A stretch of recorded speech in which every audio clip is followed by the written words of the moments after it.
now entering the truth zone, deep into the vortex of the information revolution with your host, Michael B.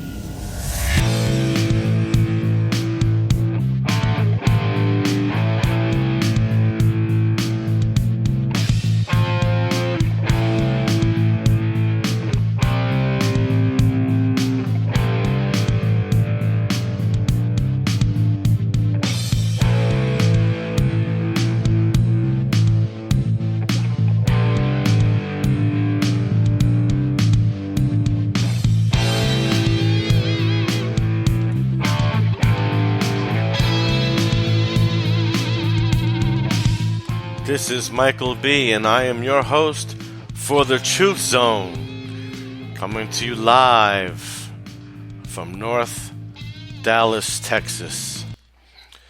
And my show is over an hour late today because I had some personal stuff I had to take care of this morning. And I'm being challenged right now. I'm being challenged in my life. Friday was a tough day for me. I'm told that my regular job is ending June 30th instead of the end of the year, which I was prepared for and making preparations for. And also, late Friday night, I decided that I was going to move out and leave my wife. And so, June 10th, I get my own apartment, and 20 days later, if I don't find a new job, I'll be on unemployment. And, it's funny. It's not even 48 hours since I signed the lease for my new apartment, and it feels like I did it a week ago. It feels like time just stopped. Time just stopped. I can't believe that it's only Monday. I mean, it's not even 48 hours, and time has stopped. You ever notice when things are going good and you're hopeful and you can't wait to start the next day, how time just flies? The seconds on a watch are not moving any faster. The time-space continuum is still rolling along as it always does. But it seems that the weeks and the months and the years just fly. And then when you're hit in the gut with something, time just stops. And for those of you that don't like me, no,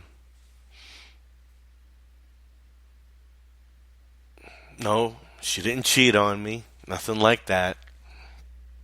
It's just that we just don't line up.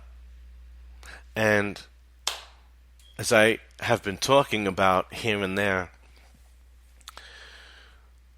when you go outside of your faith and you go outside of your belief system, if two people cannot handle the differences and come to some sort of middle ground, the relationship is going to blow up. And when you don't make your intimate relationship a number one priority, it's in deep jeopardy to fail. And I'll never forget, obviously more than a year ago, Donald Trump was being interviewed on, it was some Christian family thing, I forgot the name of it. And the guy brought up that he was divorced twice. And Donald Trump took responsibility for that.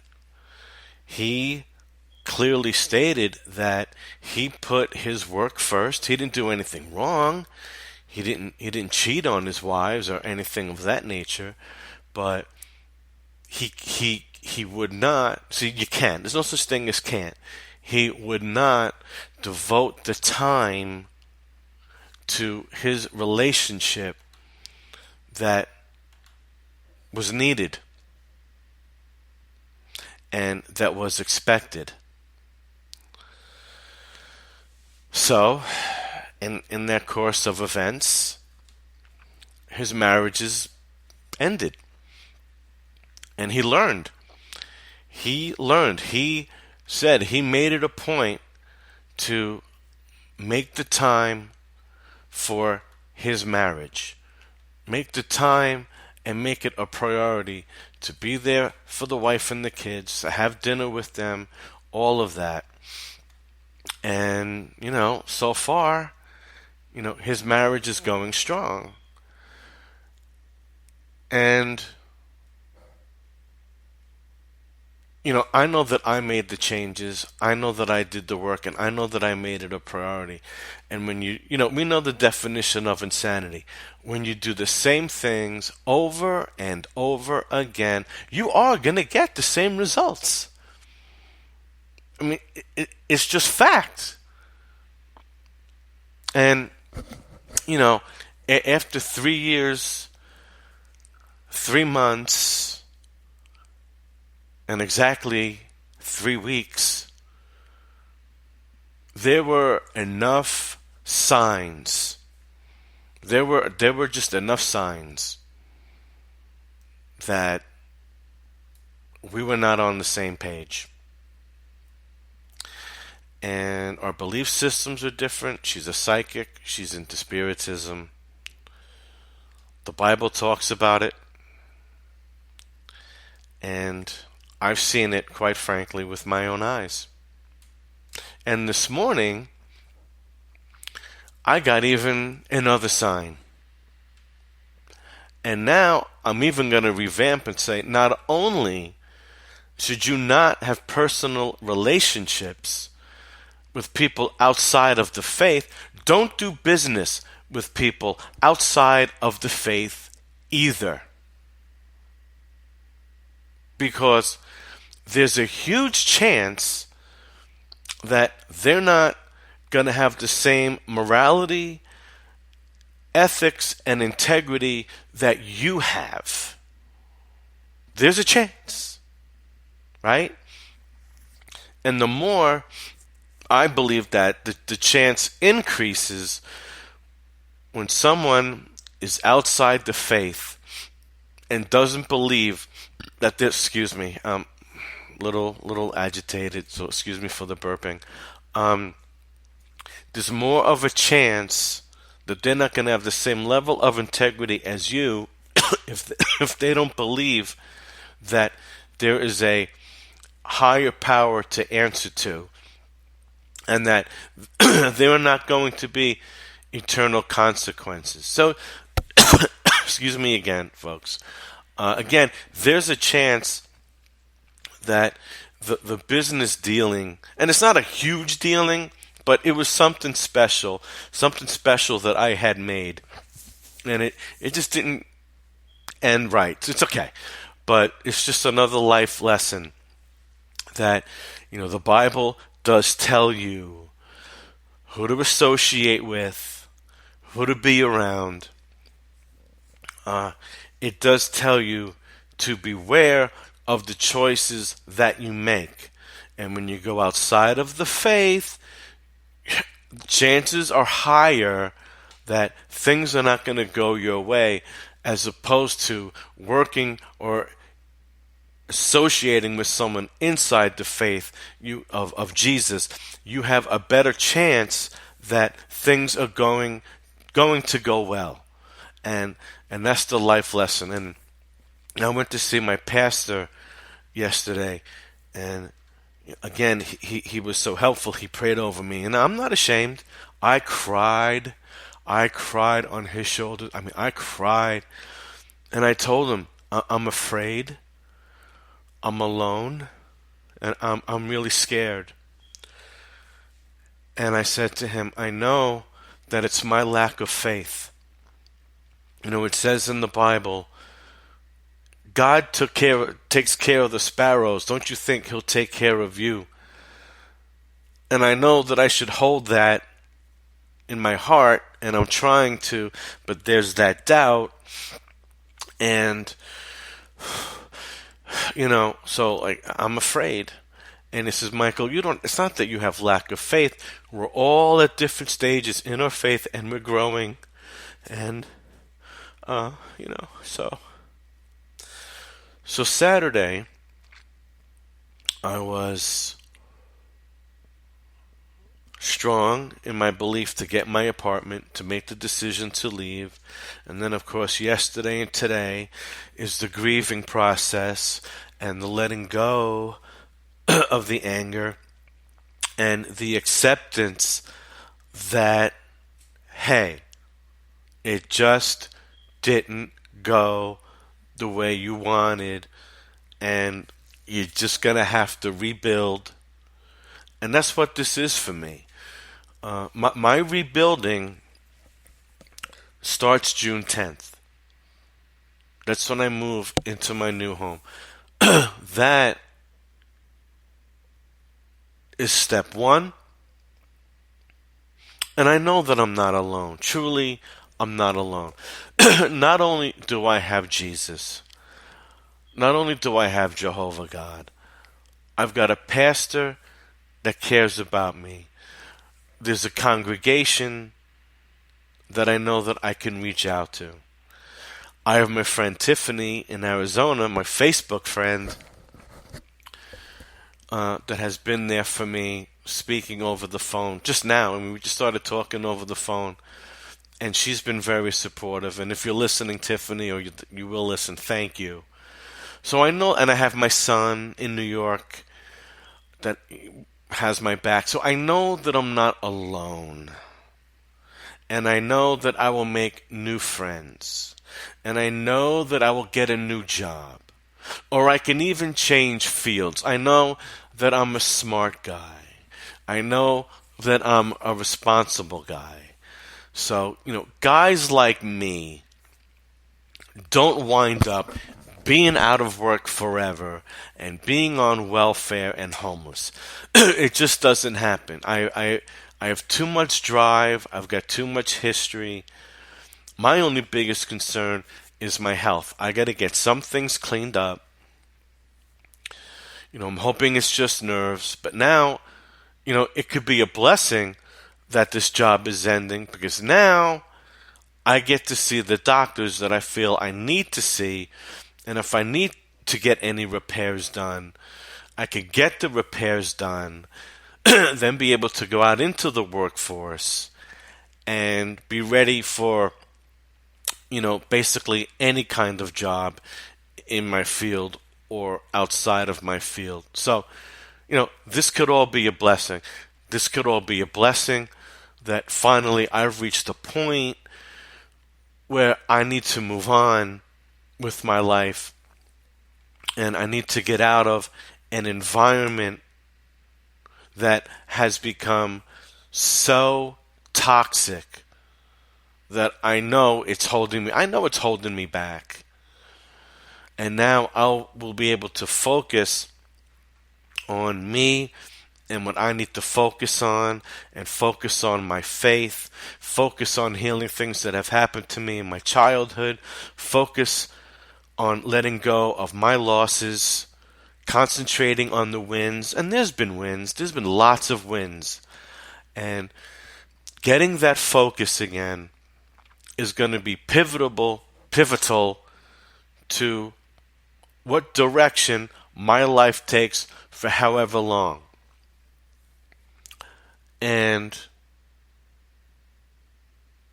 sometimes I feel like, why am I being kept here?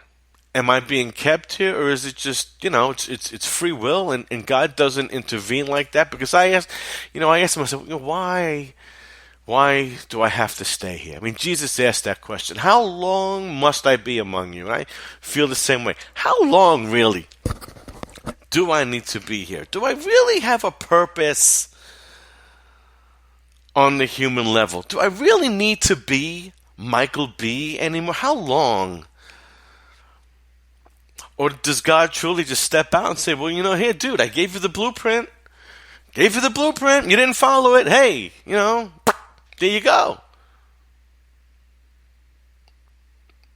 Or does he show you the way? Does he show you the plan? Is this really a life lesson for me to really learn from? And if I take it to heart, will things improve for me? Will I be happy?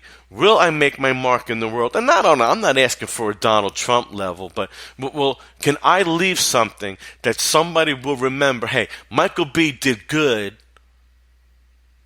Michael B. helped me somehow, some small way in my life. He left a good impression.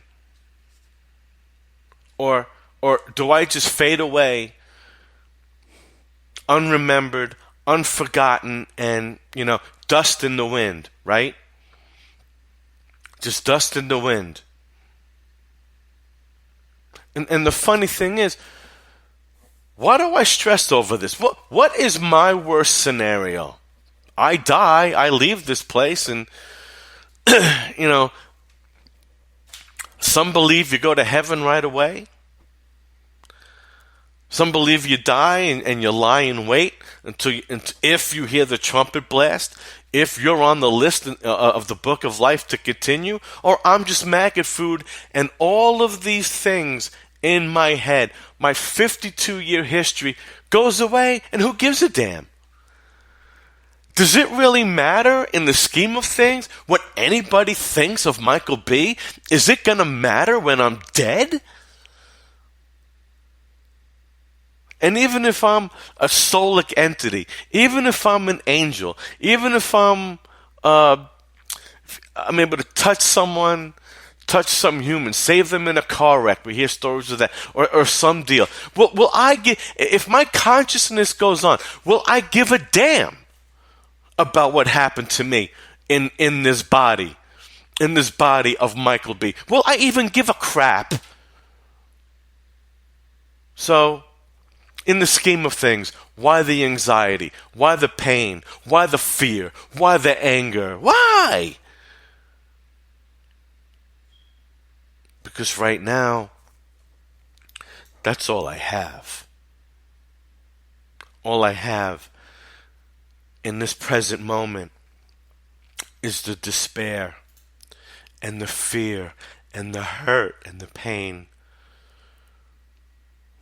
And on the other side of that coin, all I have is the level of faith that I have right now that I'm going to prevail.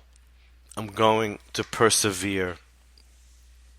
And keeping the faith that good times are ahead. This is a speed bump. Well, this is a pothole, if you will. This is a pothole right now. This is a traffic jam right now. My air conditioning broke, and it's 105 degrees right now. And I'm not moving. I'm in a place of a void. Time has stopped. Well, I think that's enough about me. I'm just going to touch on a couple of things that's happening out there. And then I'm going to stop the show. I'm not going to make the whole 45 minutes. And I haven't prepared anything for this week. So, I don't know what this week is going to look like. I hope you check in, because my show, once I get past this speed bump, and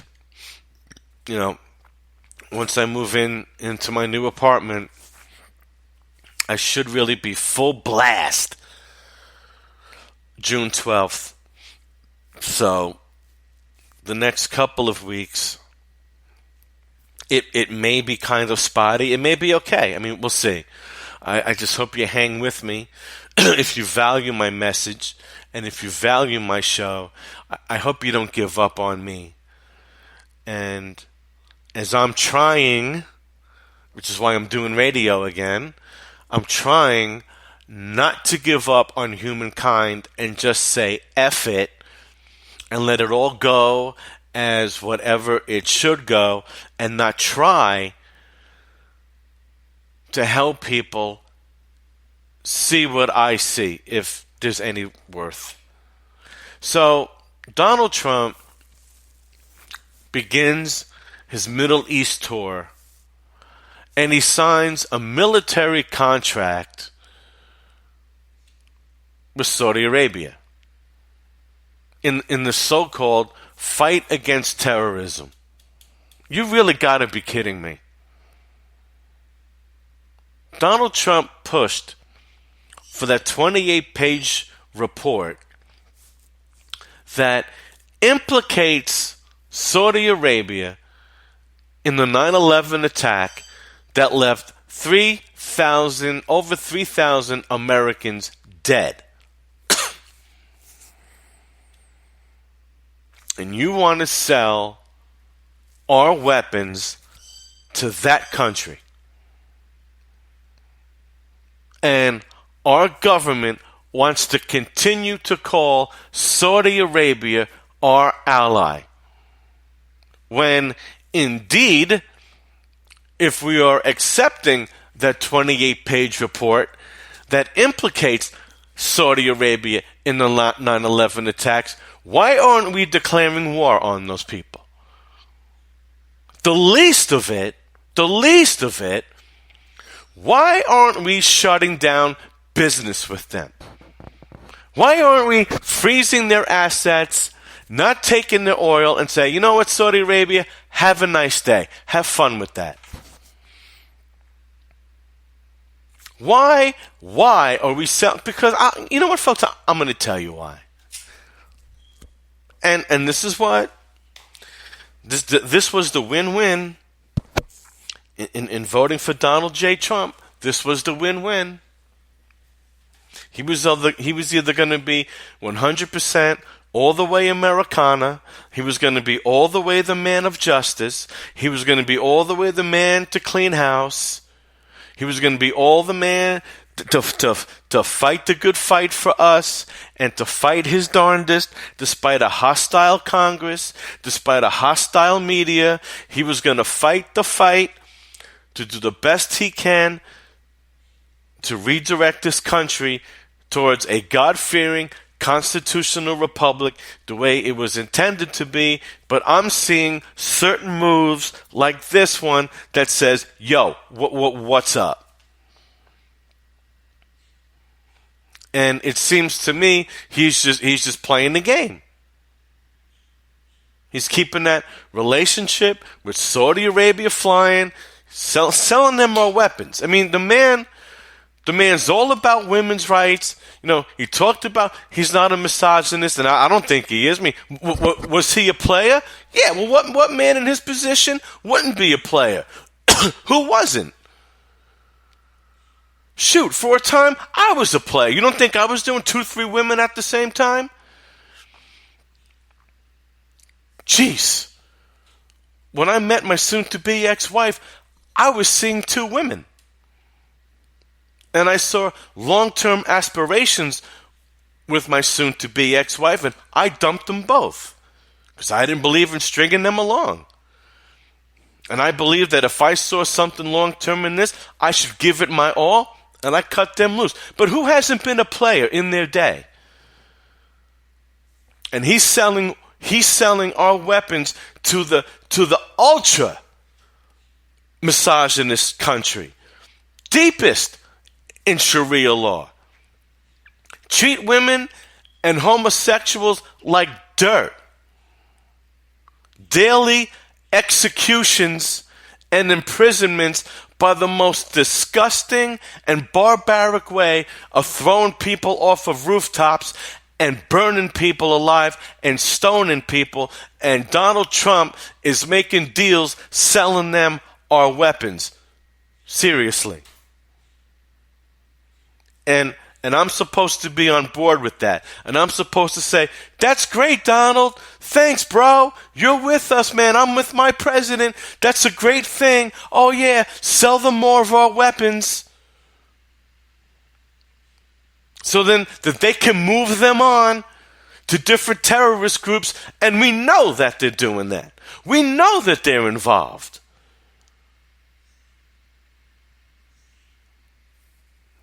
And we're deepening our military relationship with a country like that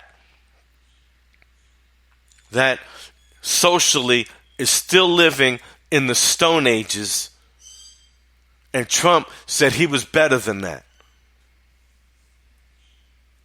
And then what? And then you go off to Israel, and you're going to make a bunch of promises to them too, right? You've got their back. You're in their corner. How can you be in their corner and sell Saudi Arabia more weapons? How can you be in Israel's corner? You know Islam wants to destroy the nation of Israel. They've declared war. Saudi Arabia is like the most hardcore Muslim country there is. And you're selling them our weapons. I just can't. I just can't. I cannot accept that. And then we had a Syrian government convoy bombed by our military, and the story by the mainstream media is that, well, they got too close to our troops and they got threatened. Well, the way it's explained on the alt media, there's like this 35-mile zone belonging to these troops, and the Syrian convoy came within 18 miles of it. 18 freaking miles, and that's a threat. How the hell can the Syrian government convoy be a threat when they are fighting ISIS along with Russia and allegedly along with the United States of America? How the hell does that make sense? How can anyone explain to me that it makes sense to destroy a Syrian convoy aimed at taking out these so-called Syrian rebels, which everyone, unless you're just watching the three news networks, I mean, if that's all you're doing, you wouldn't know, understand that the Syrian rebels are really ISIS. And that if Assad falls involuntarily, that those people are going to move in. The way they moved into Libya, the way they moved in temporarily in Egypt, and on and on and on. So, some of these decisions on foreign policy really has me concerned. And as far as I'm concerned, America's foreign policy reflects global foreign policy. And I'm sorry, folks, but those are NWO moves, as far as I'm concerned. And I just can't go along with that. And I'm going to end the show in a couple of minutes because I got to get to work. So, and James Comey, he's agreed to testify sometime after Memorial Weekend. I guess that's something to look forward to. I think that man's in a lot of trouble. Unless, of course, Attorney General Jeff Sessions lets him go. I think Comey is in a lot of trouble.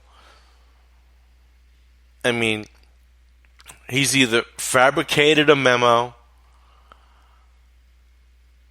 or he lied to Congress under oath May 3rd, stating that he has not been approached by anybody to stop an investigation for political reasons, that no one leaned on him. Now we have this memo that Trump asked him to stop the investigation for political reasons. I mean, this is not good. This is not good.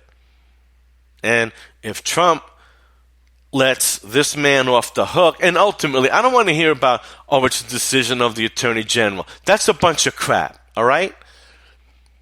Trump is the CEO of America. I'm sorry, the way we held Obama responsible for Holder and Lynch and everybody else, Trump is responsible for what anybody in his cabinet does. That doesn't make him culpable. Like, let's say somebody, committed fraud or whatnot onto him. That doesn't mean he created the fraud too. But what that means is he's responsible for removing that person or having that person arrested, having that person face justice. That's what I mean by responsibility. That Trump is ultimately responsible.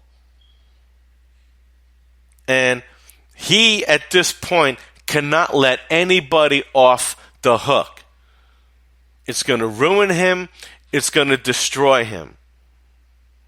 And now, he has no choice about the special investigator, whatever that's going to bring. And I'll tell you what.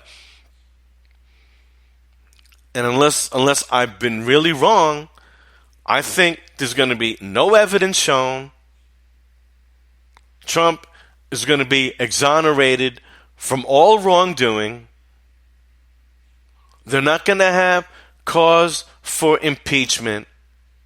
And then when that final decision is made, Donald Trump has to